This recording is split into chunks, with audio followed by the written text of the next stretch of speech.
Good afternoon. My name is Eileen Fernandez, and I'm the Chief Business Officer at Arcellx. I'm excited to be here today at the Mesa to present the progress that we've made at Arcellx as we continue to reimagine cell therapy. Throughout this presentation, I'll be making forward-looking statements. Our team at Arcellx is united by our shared mission to advance humanity by engineering cell therapies that are safer, more effective, and more broadly accessible.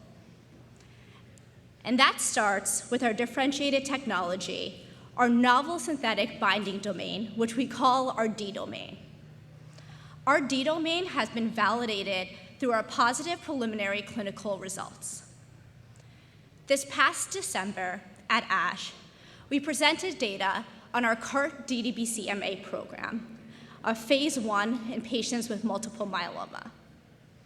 We demonstrated 100% overall response rate and deep, durable responses.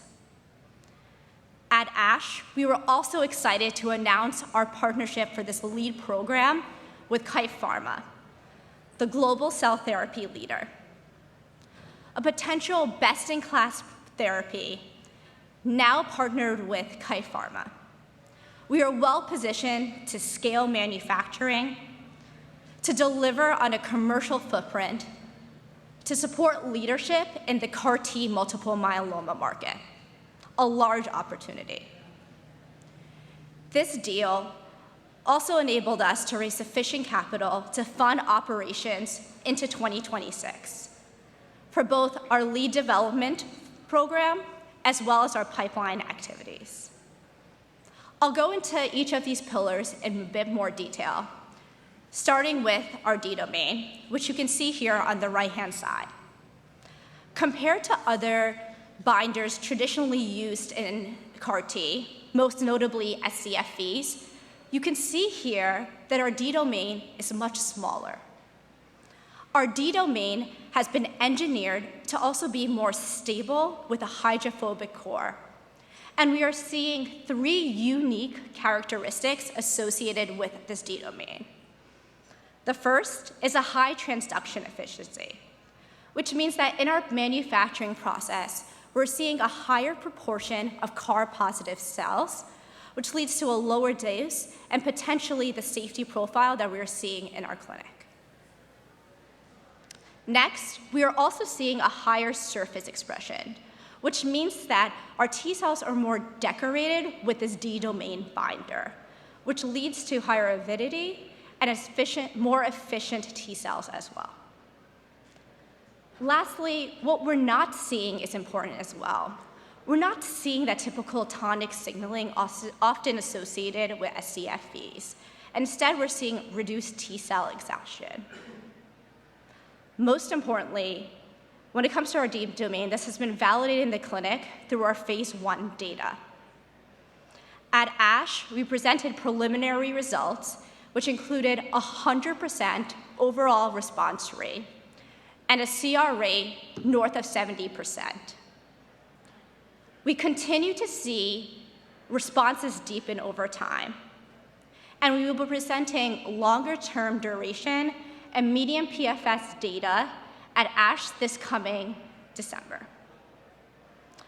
During our phase 1 trial, we also evaluated 2 different dose levels and have decided to move forward with the lower dose level due to similar efficacy but a slightly favorable safety profile. We have initiated our pivotal around a 115 million dose, and that pivotal is currently enrolling. At that lower dose range, we are also seeing 0% grade 3 CRS. And in our phase 1, have not seen any delayed neurotoxicity or Parkinsonian-like events as well. This is a potential best-in-class therapy, especially given the outcomes observed for patients with poor prognostic factors. These are challenging to treat patient groups, especially in these high-risk populations, such as extramedullary disease.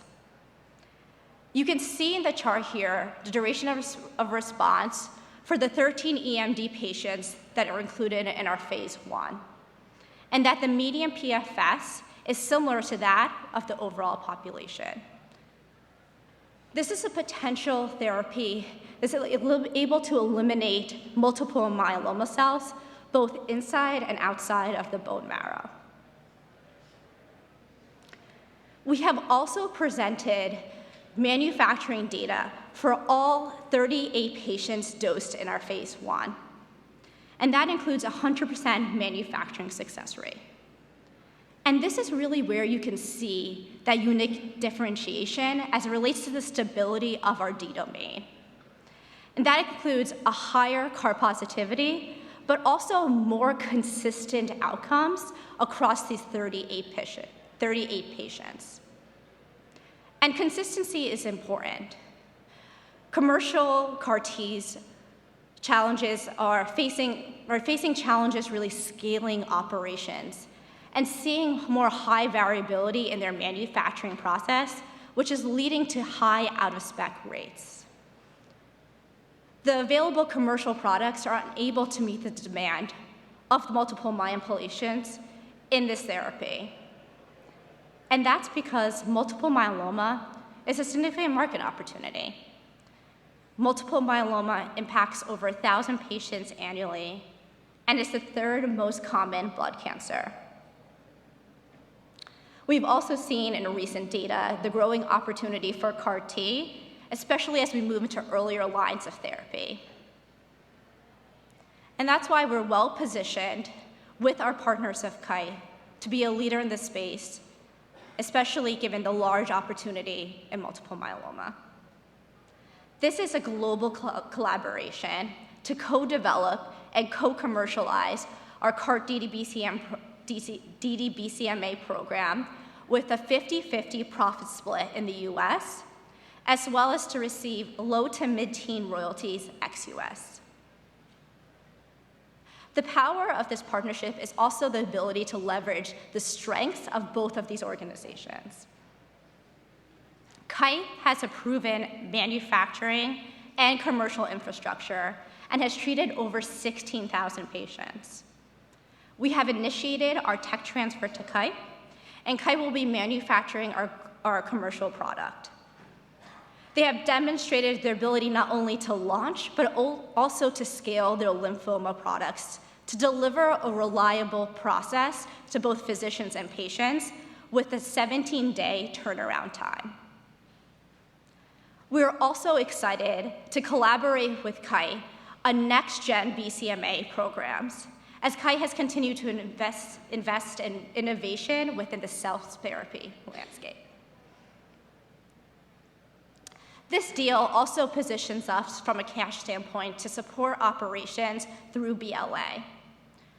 We have structured this agreement from a cost-sharing perspective so that Kai absorbs commercial readiness expenses related to manufacturing scale-up, which is a benefit of over $1 billion to us. We've also detailed development and P&L expenses, and by limiting expenses, we're able to fund our operations through BLA without further diluting shareholders.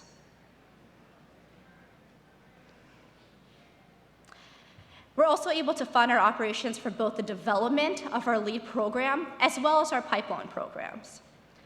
As I mentioned earlier, we are currently enrolling for our pivotal and working with Kai closely to initiate Imagine-2, an earlier line trial. Beyond this partner lead program, we also have continued to invest in both heme and solid tumor programs and have 2 phase 1s currently in the clinic for our Arcellx platform.